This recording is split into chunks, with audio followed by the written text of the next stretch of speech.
Freeman delusion, the organised pseudo-legal commercial argument in Australia. This is Rob Sudi. He runs the Freeman Delusion website where he basically bags us all out for being sovereign citizens. He said he once was one. He said he never called himself a free man on the land or a sovereign citizen, saying that's the wrong term. He claims that he's never used it. So he's done this article on his webpage, freemandelusion.com, if you want to have a look at it. The ABC says, there we go, police shooting sparks SovSit expert to warn of rising cult danger. So anyway, Rob Sudi, he said, in all these things he says he's been misquoted.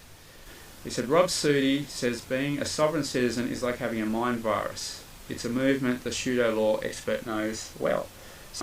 Well, he's good at pseudo law. The world expert in pseudo law. No, you can't just say SovSit. I mean, it's interesting when you speak to Rob, as you'll hear him when you watch this video. Rob doesn't even like the term SovSit. He doesn't like it. He doesn't think it's appropriate. He talks about people who peddle what he calls organised, pseudo-legal commercial arguments. And former magistrate David Halpern joins us now. Sovereign citizenship, or as I prefer to call them, followers of pseudo-law. Law that's not really law at all. He said he was one, and he saw the light, and Halpern got him on the right track.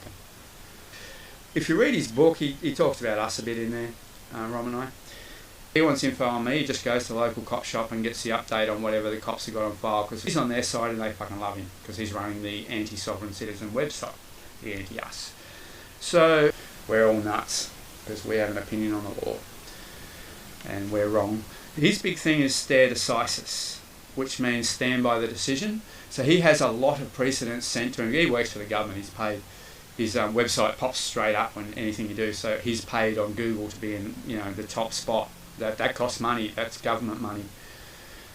So he's paid, and he said he's a researcher and he goes and finds all these things. Stare decisis and ratio descendi are his two big things. Ratio descendi is the maxim of the reason for the decision, and if that's when similar cases, this is setting precedent, a similar case, you would go, okay, we've got precedent on this is a very similar case, so we can go, the reason for the decision is the same, and the ratio descendi is the same, and the stare decisis, so we'll stand by that decision, and this gives us continuity in law. So if one person does a crime and gets a certain punishment, the next person does exactly the same crime, they get the same punishment.